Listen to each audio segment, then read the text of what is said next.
പരാജയപ്പെടുന്നുവെന്ന തോന്നലുണ്ടായാൽ ഈ കഥയൊന്ന് ഓർക്കൂ. രണ്ടാം ലോക മഹായുദ്ധകാലത്ത് നാസി പട്ടാളത്തിൻ്റെ ക്രൂരതകൾ അതിജീവിച്ച ഒരു പെൺകുട്ടിയുടെ കഥ. An Frank. കഥ തുടരാം. രണ്ടാം ലോക മഹായുദ്ധത്തിൻ്റെ അവസാന കാലമാണ്. നാസി പട്ടാളം ജർമ്മനിയിലെ ജൂതന്മാരെ വേട്ടയാടുന്നു. തങ്ങൾ പിടിക്കപ്പെടുമോ എന്ന ഭയം കാരണം ജൂതന്മാർ കൂട്ടത്തോടെ പലായനം ചെയ്തുകൊണ്ടിരിക്കുകയാണ്. ഈ സമയത്താണ് ആൻ ഫ്രാങ്ക് ജനിക്കുന്നത്. 1929 ജൂൺ 12-ന്. നാസികളെ ഭയന്ന് ഫ്രാങ്ക് കുടുംബം ഹോളണ്ടിലേക്ക് കുടിയേറി. എന്നാൽ അധികം വൈകാതെ നാസി പട്ടാളം ഹോളണ്ട് കീഴടക്കി. ഫ്രാങ്ക് കുടുംബം അറസ്റ്റ് ചെയ്യപ്പെട്ടു. താമസിയാതെ അവർ കൺസ്ട്രക്ഷൻ കമ്പനിയിലേക്ക് അയക്കപ്പെട്ടു. വളരെ ചെറുപ്പം മുതൽ ഡയറി എഴുതുന്നത് ശീലമായിരുന്ന ആൻ ഫ്രാങ്ക് ഈ കാലമത്രയും തങ്ങൾ കടന്നു പോന്ന ജീവിതത്തെ മുഴുവൻ നോട്ട് പുസ്തകങ്ങളിൽ എഴുതി നിറച്ചിരുന്നു.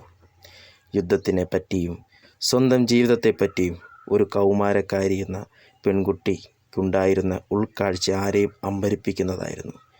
ചുറ്റുമുള്ളതെല്ലാം ആനിന് തൻ്റെ ഡയറിയിലേക്ക് വിഷയങ്ങളായിരുന്നു.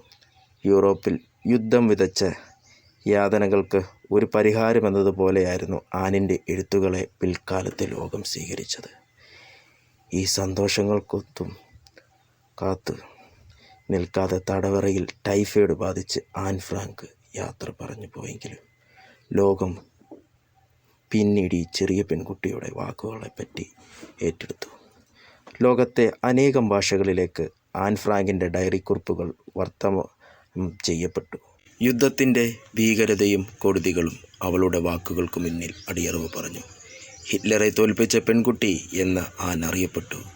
ലോകത്തെ കോടിക്കണക്കിന് കുട്ടികളെ സ്വാധീനിക്കാൻ കഴിയുക വഴി യുദ്ധത്തിനും വശം വെറിക്കും എതിരെ ഒരു ചെറുത്തുനിൽപ്പും പ്രതീക്ഷയും നൽകി എന്നതാണ് ആൻ ഫ്രാങ്ക് തൻ്റെ ജീവിതത്തിലൂടെ കാണിച്ചു തന്നത്. ഒളിവിൽ കഴിഞ്ഞിരുന്ന കാലത്തെ കടുത്ത ഏകാന്തതയാണ് ആനിനെ ഡയറി എഴുതാൻ പ്രേരിപ്പിച്ചത്. ലോകത്തിൽ നിന്നും ഒളിച്ചു താമസിപ്പിക്കുമ്പോഴും അവളുടെ ഉള്ളിൽ ജീവിതത്തെപ്പറ്റിയുള്ള പ്രതീക്ഷകളായിരുന്നു. ഏകാന്തത ഒരിക്കലും ഒറ്റപ്പെടലില്ല, അവ മുന്നോട്ടുള്ള യാത്രയ്ക്ക് ഇന്ധനമാണ്.